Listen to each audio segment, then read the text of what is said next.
Glory be to God. I praise God for this wonderful opportunity to present this video to you. And Life Church Vizag greets every one of you in the life-giving name of our Lord and Savior Jesus Christ. Today we are so privileged to have Dr. Solomon Benny to share the word of God with us. Dr. Solomon Benny is one among the leadership team of Life Church Vizag. And he's working as an assistant professor in the Department of English Language and Literature in Andhra University. And God is using him in a mighty way in this church and in many other places. As God is going to speak to us today, let us open our hearts and receive that word into our hearts so that we can be revived in our spirits and minds. Over to Dr. Solomon Benny.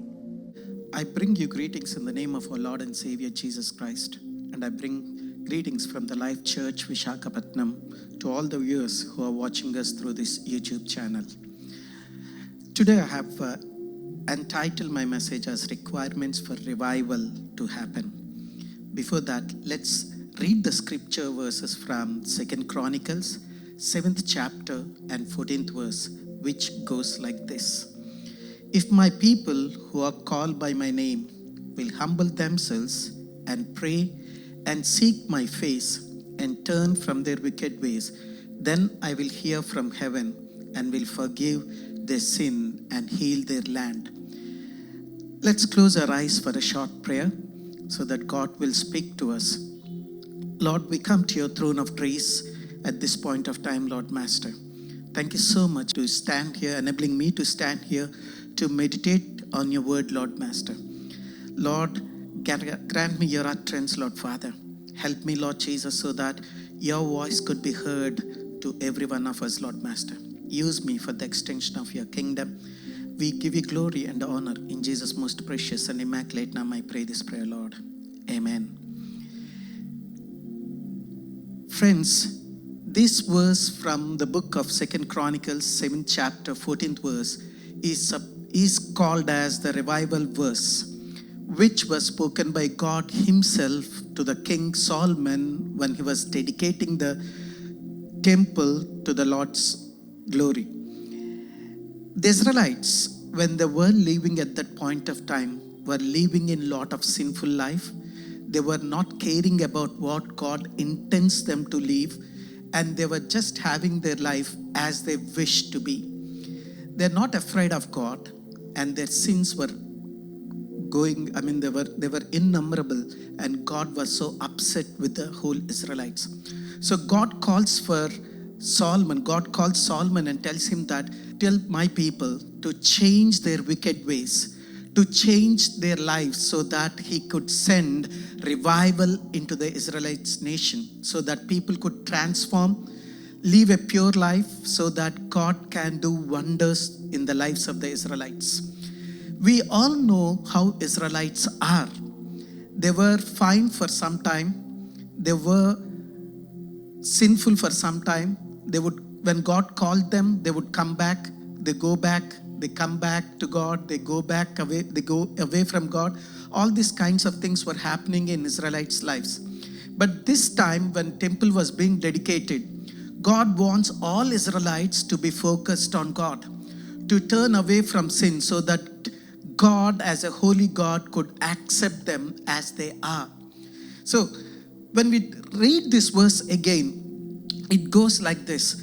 He says, if my people who are called, the people who are called by God's name, that word God insists here. He says, my people who are called by my name. God's name is all powerful. God's name is a holy name. God's name has healing. God's name has that power. So God says, who are called by my name and humble themselves. The first requirement for the revival to happen is he wants people to humble. Humbleness is accepting the authority of God in one's life. So the first call for revival to happen, we can name it as a call to humility. we need to understand or remember what God is, what God was, what God is, and what God is going to be in our personal lives. When we humble ourselves in the presence of God, when we humble ourselves before the Lord, we can understand how powerful and great God is. If we don't humble ourselves, we cannot see God on higher places. We cannot see God, how powerful He is, how mighty He is. We won't understand His headship. We won't understand His lordship too. So it is very essential, if the revival has to happen, we need to humble ourselves. We need to humble ourselves to the extent saying to God, no more of me, only you, Lord. I cannot do it, Lord, only you can do it. So revival happens when God starts to work. And if God has to work, you and I need to humble, brothers and sisters. If we don't humble ourselves, God cannot stand a pride heart, a heart which is full of pride. God hates pridefulness.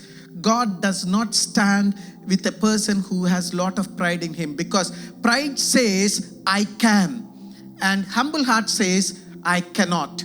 And God loves saying to listen from us, I cannot. Even if we can, we know that we cannot do anything beyond what our capacities and abilities are. When we want to do something extraordinary, we can know that, we should know that only God can do that. Only God can do that. So we need to allow God to do. If God does not intervene into the situation, as we are in this pandemic situation or coronavirus situation, COVID-19, if we don't humble ourselves, God is not going to intervene into the situation. If God does not intervene into the situation, healing will not start to happen. So I request, it's a plea to every believer who is listening to this message. Let's start humbling ourselves. Let's start telling God, Lord, only you can do it. We might trying to do a lot of things. Maybe we are trying to do a lot of things like kind of treatment, taking tablets and saying that this will heal me. But let me tell you, only God can heal us, because He is Jehovah Rapha, our healer. So let's understand that God has to be given His place. God is the one, when we humble ourselves, God is the one who will come and He will work in our midst. Let's turn our Bibles to Gospel according to Matthew 23rd chapter 12th verse, which goes from this. I'm reading from NKJV version. And whoever exalts himself will be humbled, and he who humbles himself will be exalted.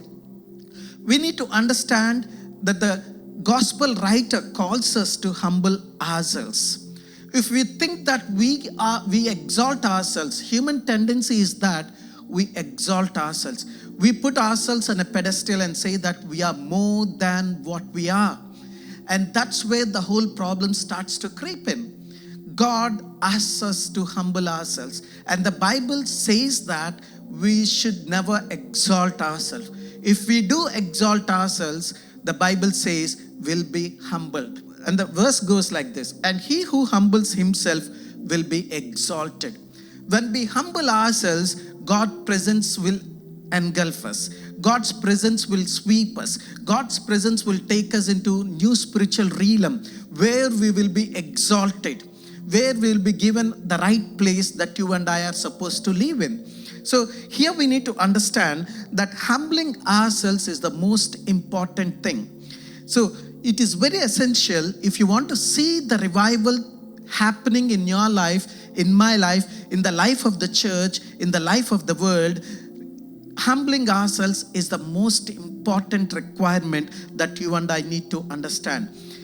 The epistle according to James, 4th chapter, 6th verse, which goes like this: but he gives more grace. Therefore he says, God resists the proud, but gives grace to the humble. James tells here that God's grace will be multiplied on those who humble themselves. Who humble themselves. God resists the proud. God does not love proud pride people. God does not love people who are filled with pride because they say that God does not exist. Sometimes they might also say that God does not exist. I exist because I am. So that is where the big difference is. We are supposed to say and give God the right place, the better place, so that God can work wonders through our lives. Here, James was very clear about what he's saying. He says, God resists the proud and gives grace to the humble. We need to understand we live by the grace of God. We live by the mercy of God. So it is very essential that we need to be very humble so that we can live in the gracious hands of God. Even James 4th chapter 10th verse also goes like this. Humble yourselves in the sight of the Lord, and he will lift you up. That is what is more essential.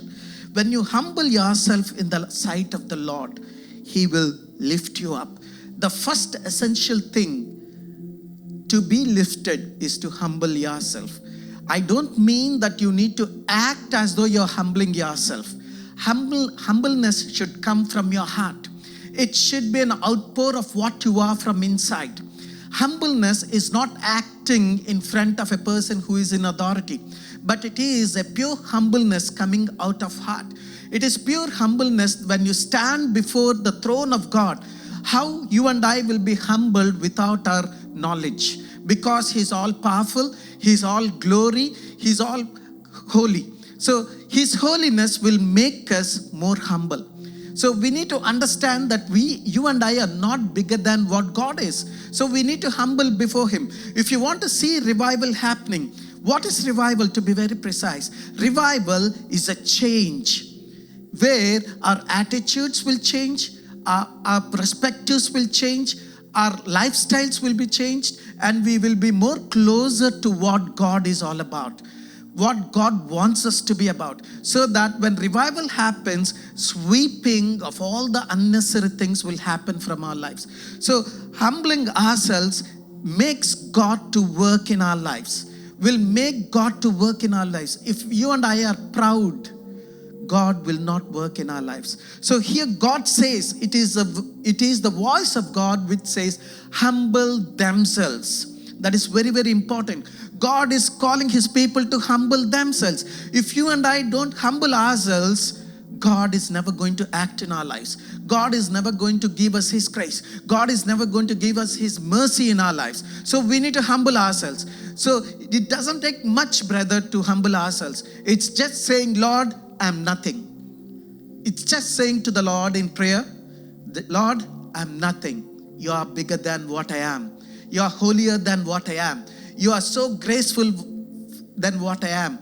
You are almighty and I am nothing. So it's all about saying, Lord, you are something and I am nothing. I'm just a zero before you. It's humbling. If you are not humble, you and I cannot kneel down in the presence of God and start praying. If you and I are humble, then only we can kneel down and say, Lord, you are powerful. In the book of Joshua, God asked Joshua to leave his footwear. And that is some replica of what? Telling someone that you take control over me. You take control over me. And leaving footwear in Jewish culture is all about giving control to someone else. And here when Joshua was asked to leave his footwear, it's saying that give your control to someone who is bigger than what you are. So you and I need to give our control over our lives to someone who is bigger, who is stronger, who is all powerful, and that is no other than God himself. So if revival has to happen, brothers and sisters, let's ask God, Lord, I humble myself.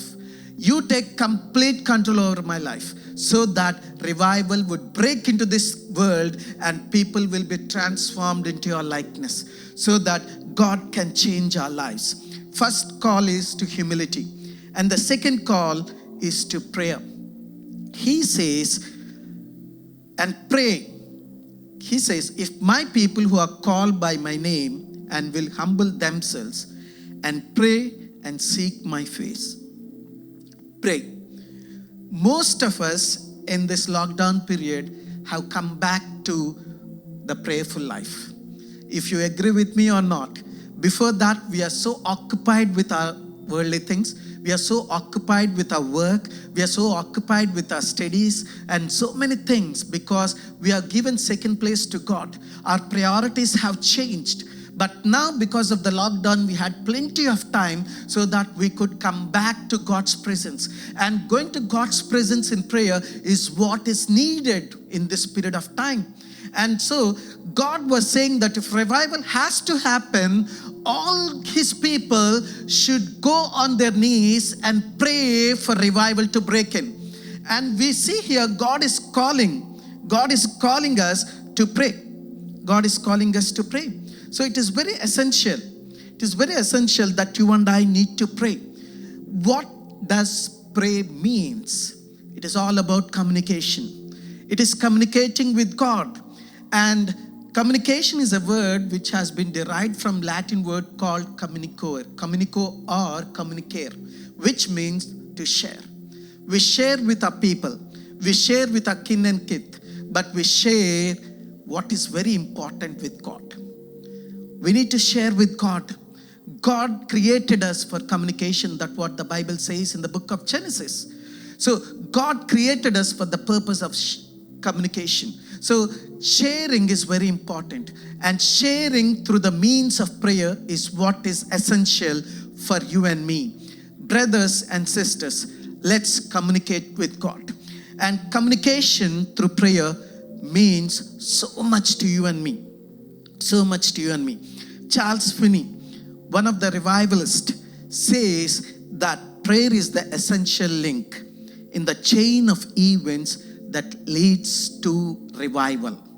That leads to revival. Charles Finney, most of us know who Charles Finney is all about. He was the reason. God is the reason for the revival to break, but God used Charles Finney as an instrument to bring revival into this nation, into the world. And Charles Finney says that prayer is the essential link. And we all know what link is all about. Link is a connecting link which connects one activity to the other. If the link is broken, the end result will not happen.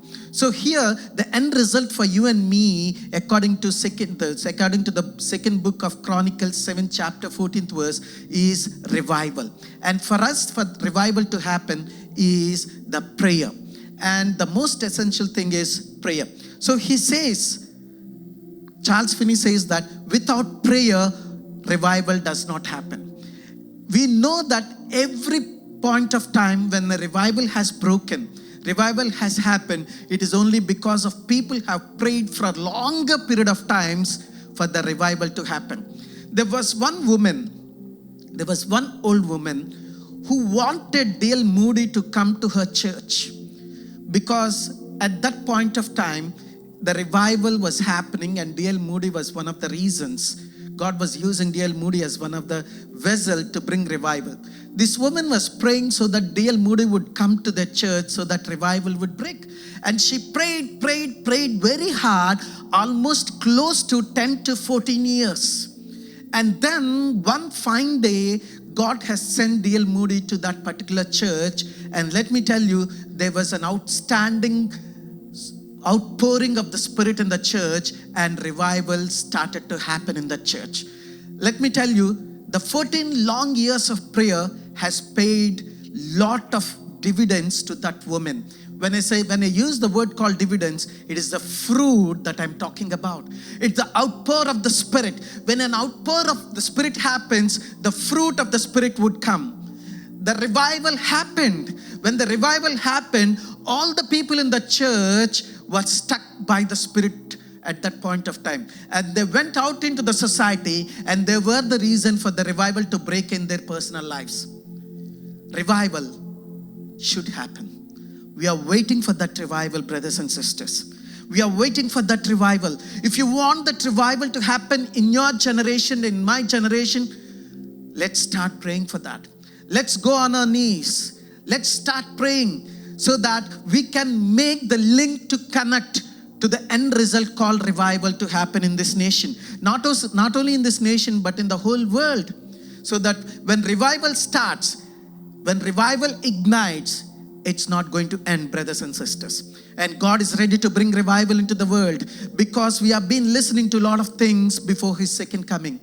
We are in the last minutes of His second coming. Before that, according to the book of Revelation, revival would break in. And if you and I want to witness that revival, let's start praying from this moment itself. Let's say to the world, let's get together and start praying from this day. In our homes, in our churches, even in Zoom meetings, wherever you are involving in prayers, start praying for revival as one of the points so that revival would break in. When revival breaks in, the whole nations will come to the church. That is what the purpose of God is all about.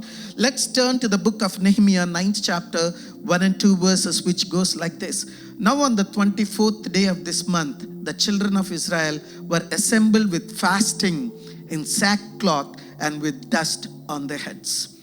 The people of Israelites were putting on the sackcloth and putting ashes, dust on their heads. They were putting dust on their heads and they were praying for the revival to break. They were praying so that the walls could be rebuilt, the broken walls. The broken walls is a replica of our broken lives. So our lives should be rebuilt. Our lives will be rebuilt only when there is prayer. And when there is prayer, revival would happen to our personal lives. The second verse goes like this. Then those of Israelite lineage separated themselves from all foreigners, and they stood and confessed their sins and the iniquities of their fathers. This verse has a lot of stress, brothers and sisters, for revival to break in. He says, let's confess our sins. When we pray for revival, let's not just pray for revival to happen, but let's confess our sins first. Let's say, Lord, I am a sinner. We are sinners. Only God can cleanse us. That is what God has done on the Calvary cross 2020 years back.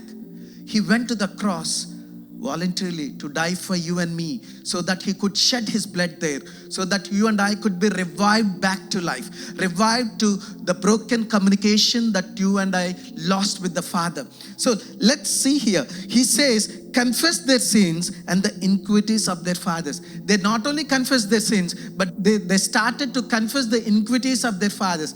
Let's confess not only our personal sins, but let's confess the sins of forefathers. Let's sins of our children. Let's sins of our family, so that God can start doing something wonder in our lives. Jonah 3rd chapter 8th verse, which goes like this.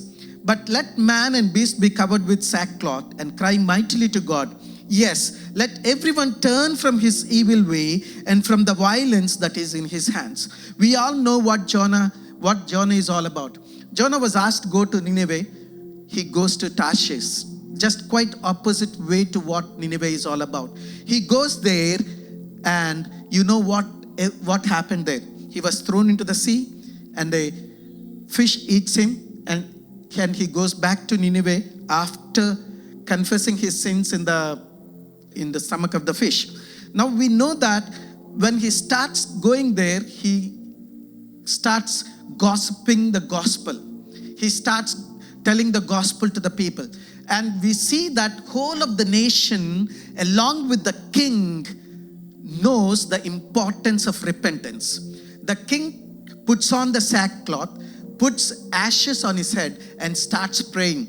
And he gives a decree and says in the 8th chapter, but let man and beast be covered. He not only calls the people to come back to prayer, but he calls everyone for repentance. He calls even the beast to repent. It's so surprising. Everyone fasted, brothers and sisters. Human fasted. And he ordered even the beast to fast. That what really shook me. Even the animals did not eat. Animals never understand the decree of the king, but they were not made to feed. They were empty stomach. Let's understand the seriousness with which the king, a Gentile king, could understand the voice of God.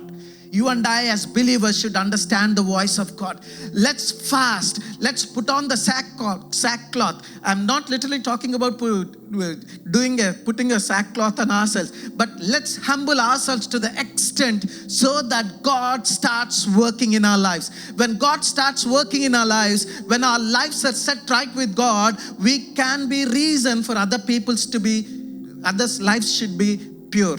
We can be the reason, brothers and sisters. We can make a difference in other people's life. When you and I start living a holy life, people around us will see our God through us, and they will turn to God. They will come back to God. They will confess their sins so that revival could start.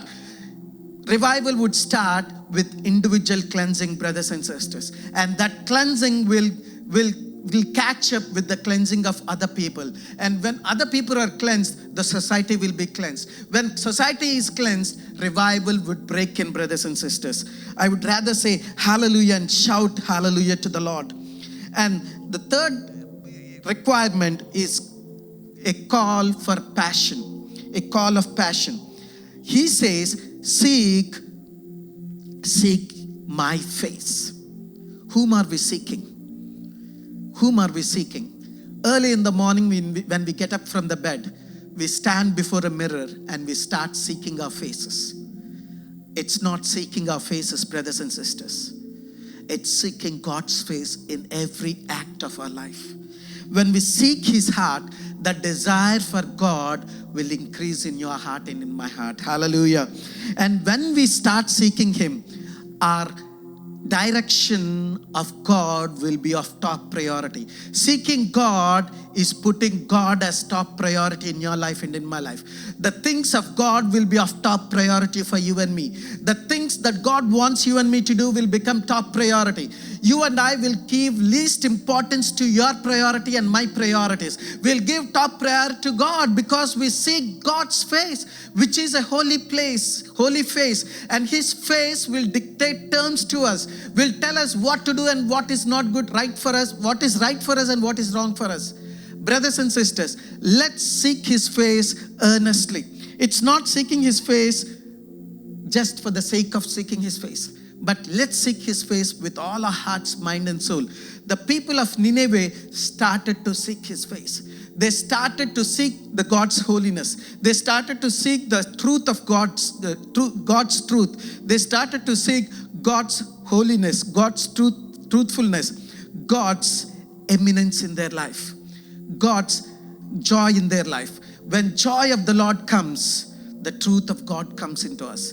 His holiness comes into us. So these people started seeking God's holiness, started to seek God's truthfulness, and started to seek God Himself in their lives. When they started seeking God Himself in their lives, they became so pure in their lives. So let's have a desire to seek Him. I want to quote from A.W. Tozer, who said like this: if we earned after God even as much as a cow earns for her calf, we would be the worshipping and effective believers God wants us to be.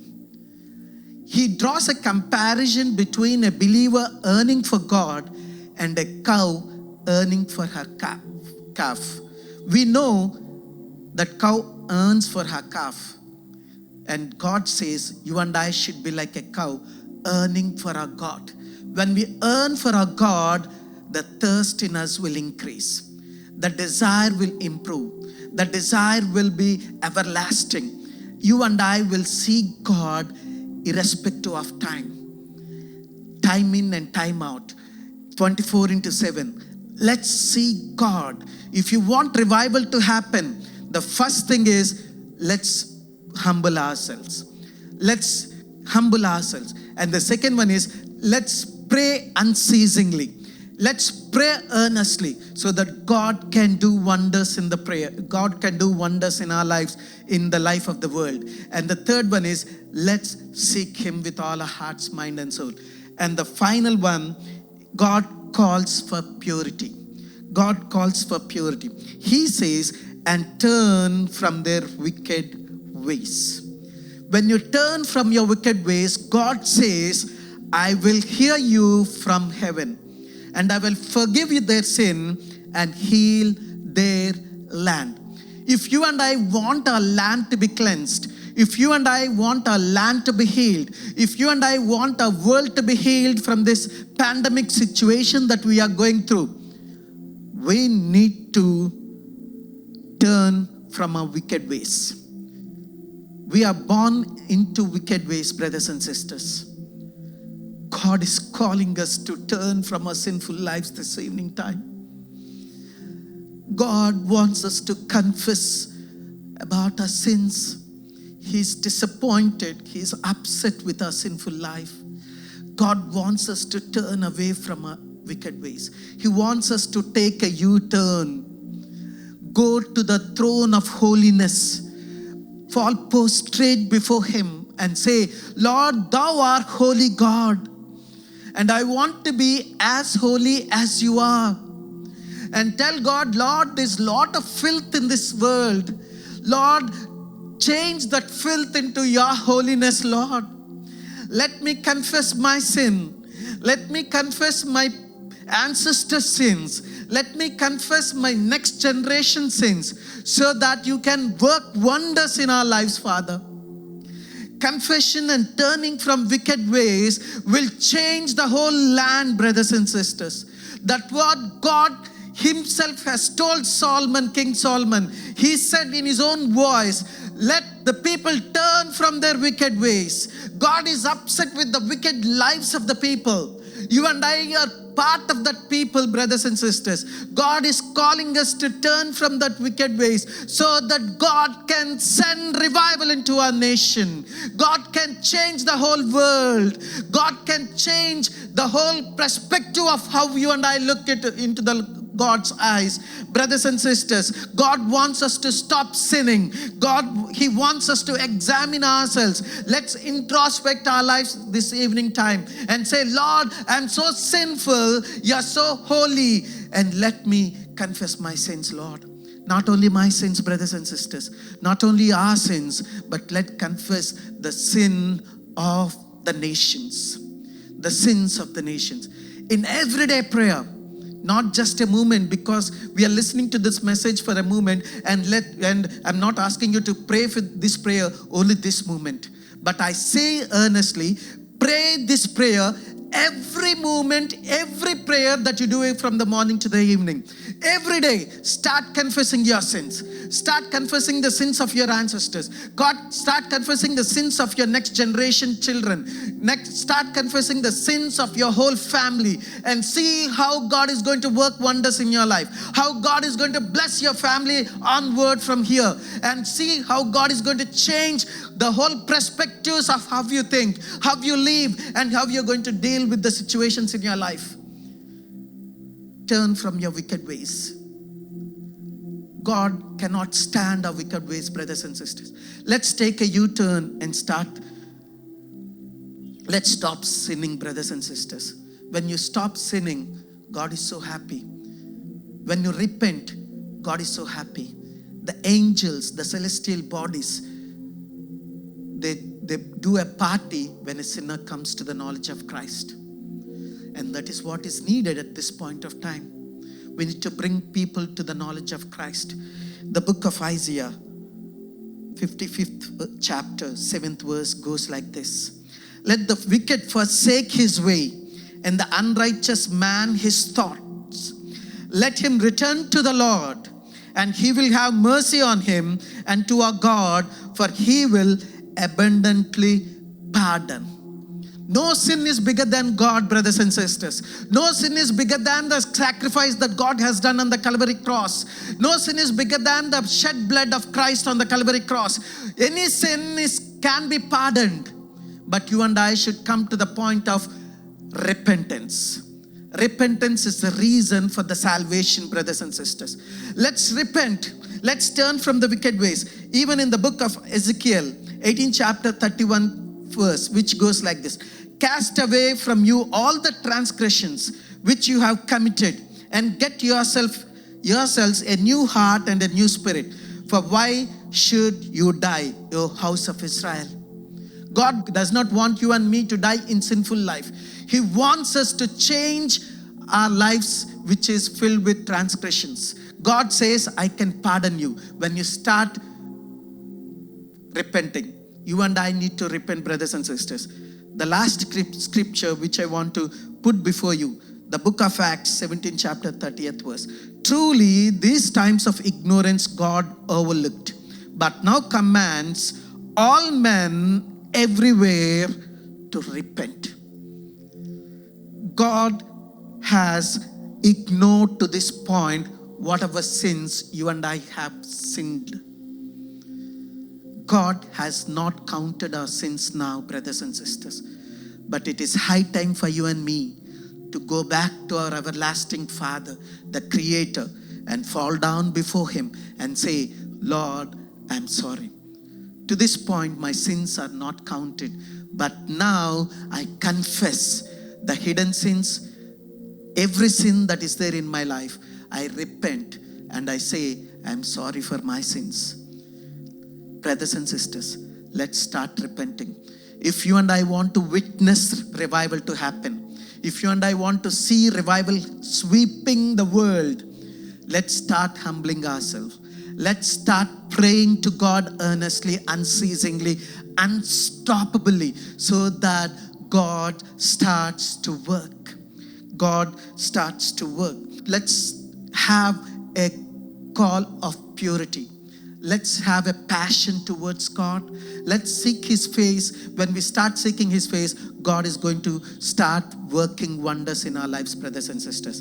And finally, let's start repenting. Let's start confessing before God what our sinful life is all about.